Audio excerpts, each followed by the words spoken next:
devant votre auguste et respectable tribunal. Mon capitaine,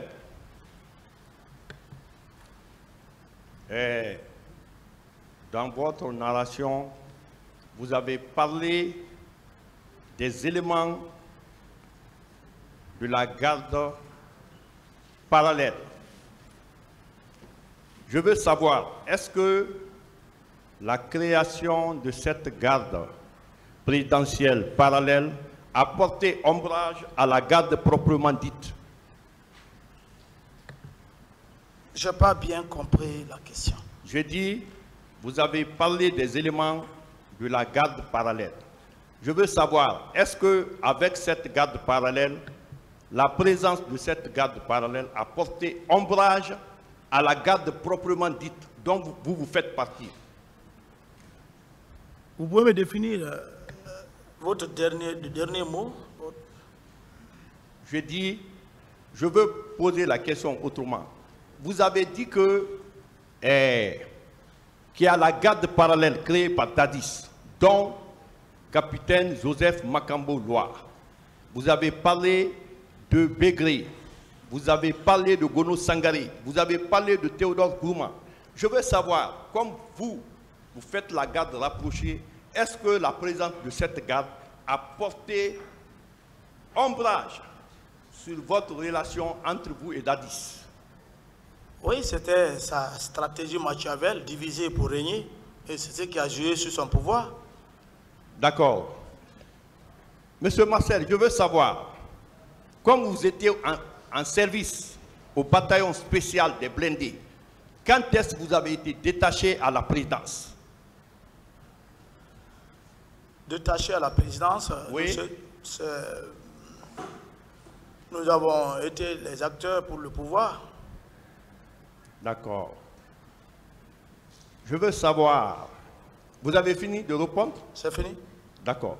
Je veux savoir, vous avez dit que le massacre a été perpétré par la garde parallèle, dont les noms que je viens de citer.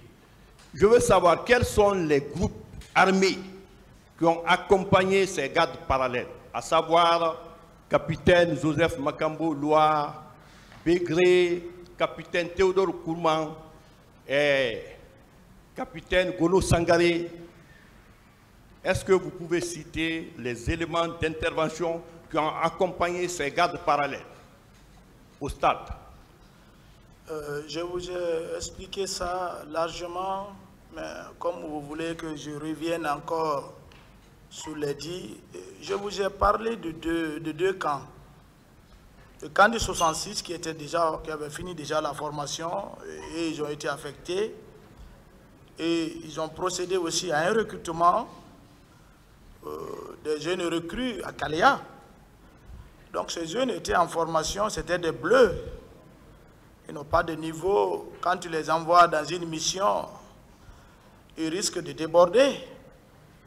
Donc, le président et son clan ont utilisé ceci à leur propre fait. D'accord.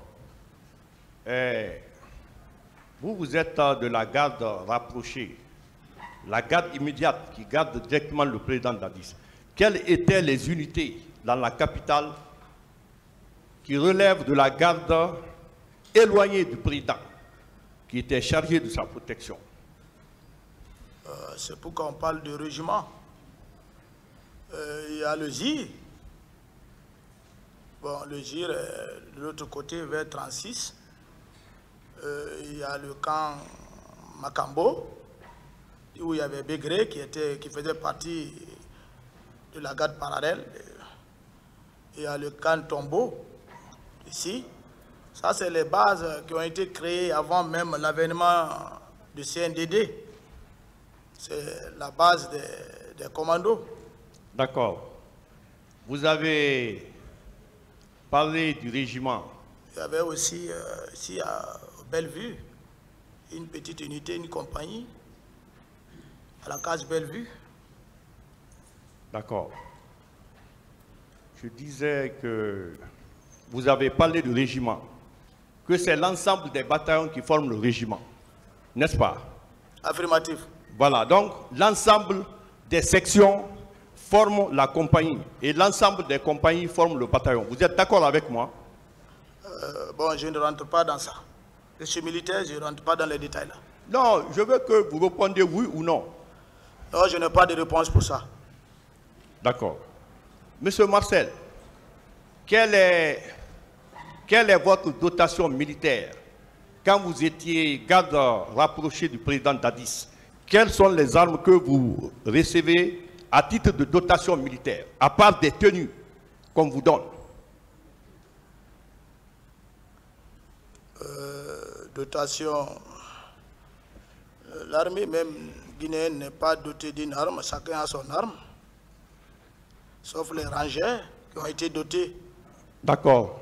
C'est dans les mutineries militaires que tous les militaires de la ville de Conakry ont pu avoir des armes. J'ai expliqué ça ici. D'accord. Est-ce que dans votre dotation, vous avez reçu une arme qu'on appelle PMAK et un Colt 45 qui est automatique? Oui, on a des armes. Ce n'est pas tous les militaires qui peuvent avoir le Colt 45 parce que ce n'est pas suffisant. Je ne veux pas rentrer dans ça. Nous sommes devant l'histoire. Le peuple, le monde nous regarde. Je ne veux pas rentrer dans l'histoire de mon armée. Monsieur Marcel, vous avez soutenu ici que vous avez été au stade, mais vous n'avez pas duré. Est-ce que si vous avez été au stade, votre présence au stade, certainement c'était pour exécuter les ordres donnés par le président Moussa Dadis Camara, n'est-ce pas? Non. Donc, vous soutenez que vous avez été au stade et vous n'avez rien fait? C'est ça. Ok. Mais, M. Je n'ai Marcel, rien fait de mal aux côtés du civil. Voilà. M. Marcel, quand on remonte, vous avez été arrêté en 2010, quand le général Sekouba avait pris les rênes de la Guinée. Maintenant, si vous n'avez rien fait, vous avez été arrêté. Et quand je vous ai posé la question, vous avez dit que c'était un règlement de compte. Je dis, et devant le juge d'instruction, vous avez dit que c'est l'affaire du 28 septembre. Pourquoi vous avez été arrêté aussitôt et certains accusés sont là? Ils n'ont été arrêtés qu'à quelques jours de l'ouverture du procès. Si vous n'avez rien fait dans cette affaire du 28 septembre. Bien. Moi, je n'ai pas été arrêté pour le cas du 28 septembre. C'est au fur et à mesure parce que le général Sekouba Konaté avait ordonné de me libérer. Il y a eu des infiltrations du général Baldé qui m'a maintenu dans le bureau de l'ancien chef d'état-major général des armées, le général Noumoucham, qui m'ont ramené encore au PM3. J'ai dit, mais le général me dit de me libérer, le général Konaté, pourquoi vous me maintenez? Et on me met des documents devant moi, et voilà, les tortures ont commencé, mais ça n'a pas été fait comme ça. Vous savez, le crime profite à celui qui a commis le crime. Il fallait nous arrêter, faire savoir à la communauté internationale, on a des gens qui sont en prison. Quand nous demandons la liberté, ces hommes qui étaient dehors, sous la haute surveillance du capitaine Moussa Dadis Camara depuis Ouaga, avant tout c'est un chef d'État. Un ancien chef d'État n'est pas n'importe qui. On met le bois dans le verrou, le pneu ne bouge pas, les avocats ne peuvent pas, ils trouvent les 14 ans préventifs. Ça, ce n'est pas une loi. La loi ne le dit pas.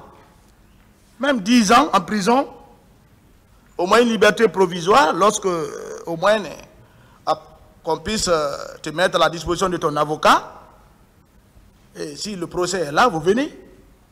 Voilà les preuves pour prouver que nous sommes des innocents. Surtout Marcel. D'accord. Toumba avait déclaré à la barre ici que lorsque il y a eu la prise du pouvoir, toutes les unités se sont retrouvées à la présidence. Donc il fallait faire une autre formation. D'où les recrues de Kaléa. Quel est votre avis? Je n'ai pas bien compris votre question, maître. Toumba a déclaré ici que quand le CNDD a pris le pouvoir, toutes les unités confondues se sont retrouvées à la présidence. Donc le pouvoir n'était pas acquis à 100%. Donc il fallait procéder à un autre recrutement. C'est pourquoi il y a eu le recrutement de Kaléa. Vous êtes d'avis? Ça, c'est l'avis du commandant Toumba. Je ne peux pas défier ou nier à ça ou commenter. C'est à Toumba de poser cette question. D'accord.